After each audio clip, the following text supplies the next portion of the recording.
શું બનાવી મમ્મી?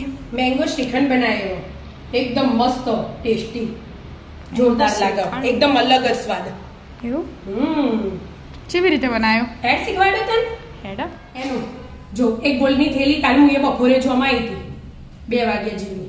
બરાબર. થોડા 500 લઈએ ને તો એક જ ચમચી છાશ રેડવાની, એટલે હોજ સુધી મસ્ત જમી જીતું દહીં. પછી રાત્રે મેં એ દહીં ના આ કપડામાં લઈ લીધું કોટનના, અને ગોઠ વાળી નાખું નેતરતું કર્યું થોડીક વાર 5-10 મિનિટ જેવું, અને પછી આવી રીતે ગોઠ વાળીને ઉપર આ વજન મૂકી અને ફ્રીજમાં મૂકી દીધું હતું આખી રાત. એટલે આખી રાત જે પાણી હતું ને એ નીકળી ગયું, અને હવે હું ખોલું એના જીવું વેઠ્યું. આપણે મોરે આ બધી પ્રોસેસ બતાવેલી છે, એટલે અમારી ને એટલે મેં આવી રીતે ગોઠ મારી એટલે ખાલી જોમાઈને કપડાં નીચોઈ દીધું એટલે બધું પાણી નીકળી જાય ને કાઠું થઈ ગયું. આપણે કાઠો ભાગ જ લેવાનું હોય એટલે મસ્ત જોમી જીવે દહીં. હા મસ્ત છોટો છોટો જો એકદમ કાઠો.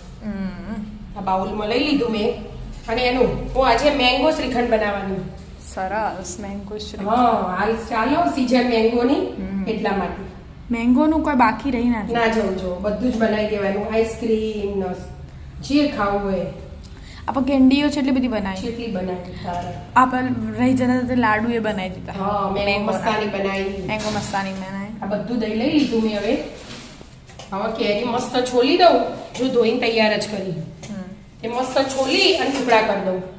મસ્ત ટુકડા કરી દો. હા ટુકડા થઈ ગયા. હો બેટા સમારી દીધી.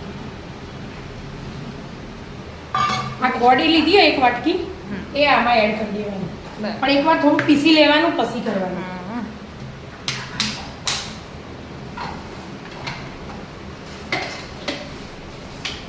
થોડું પીસાઈ ગયું. હા પીસાઈ જાય કેરી. હવે ખોટ નાખી મેં એક વાટકી. હા એટલે 2 હાથે પીસાઈ જાય.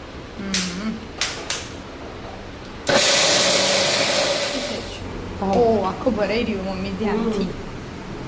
એકદમ ધ્યાન. હા જો એકદમ મસ્ત કાઢતું હોય ને. મિક્સ કરે એટલે મિક્સ કરવાનું, આ એ એડ કરી દેવાનું, બધું હાથે જ મિક્સ થઈ જાય.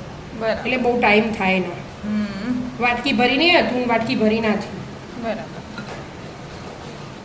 આવી રીતે મિક્સ કરતું રહેવાનું એટલે પેલી દહીંની જે કણીઓ હોય ને હા એ બધી ભાગી જાય.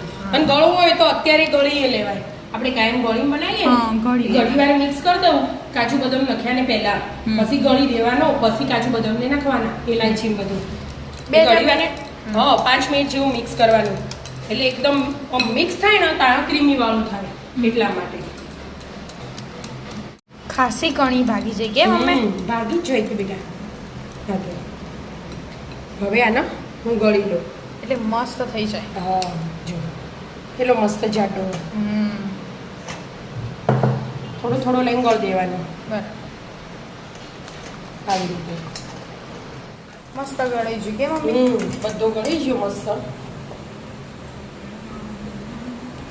મસ્ત થઈ ગયો મમ્મી, જાડો જાડો. હા જાડો જ હોય બેટા એ તો, અને આ શ્રીખંડ જલ્દી બની જાય ફટાફટ, અને ટેસ્ટમાં એકદમ બેસ્ટ લાગે.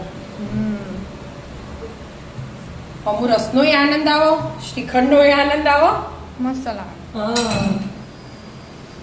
હવે જો એલાયચી ખોડીને લઈ લીધી હો, એ એડ કરી દીધી મેં, એટલે એનો ફ્લેવર મસ્ત. હા મસ્ત આવે. આ કાજુ અને આ બદામ બધું મિક્સ કરી દેવાનું.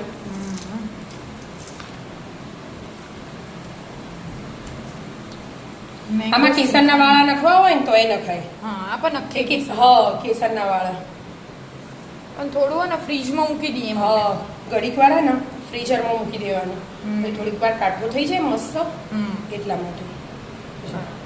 મસ્ત થયો ને? મસ્ત થઈ ગયો. ફ્રીઝરમાં રાખી પછી જોઈએ 10-15 મિનિટ. 10 મિનિટ થઈ જાય કે મમ્મી? હા બેટા જો મસ્ત કાઠો થયો ને એકદમ મસ્ત મજાનો મેંગો શ્રીખંડ તૈયાર. આપણે ઘેર ખાવાનું હોય ને એટલે આમાં આપણને જેને જે ભાવતું હોય ને એ બધું એડ કરાય. કાજુ બદામ પિસ્તા તૂટી ફૂટી એલાયચી, અને જેના જે ના ભાવતું હોય નહીં નાખવાનું, આપણે બહારથી લાવીએ ને એ તો વળી નખેલું જ આવે એટલે ખાવું પડે અને આપણે ઘેર બનાવીએ ને એટલે આપણે જે ખાવું એ બનાવીને ખવાય. બરાબર. એટલે આપણી ઈચ્છા. હા જો મસ્ત કાઢવું હોય ને એક ટાઈમ તો ખાવા થયો રસ. રોજ રસ ખાતો હોય ને તો એક દાડ આવું ટ્રાય કરાય તો કોક નવું થઈ જાય. અલગ થાય. અને લાગે ટેસ્ટમાં એકદમ મસ્ત. મસ્ત કેસરના વાળા એડ કરી દીધા. મસ્ત મેંગો શ્રીખંડ બની તૈયાર. તૈયાર. આવી જાઓ મિત્રો મસ્ત મજાનો મેંગો શ્રીખંડ ખાવા. જો મિત્રો અમારા વિડીયો ગમતા હોય તો લાઈક શેર અને સબસ્ક્રાઇબ કરજો. રાધે રાધે.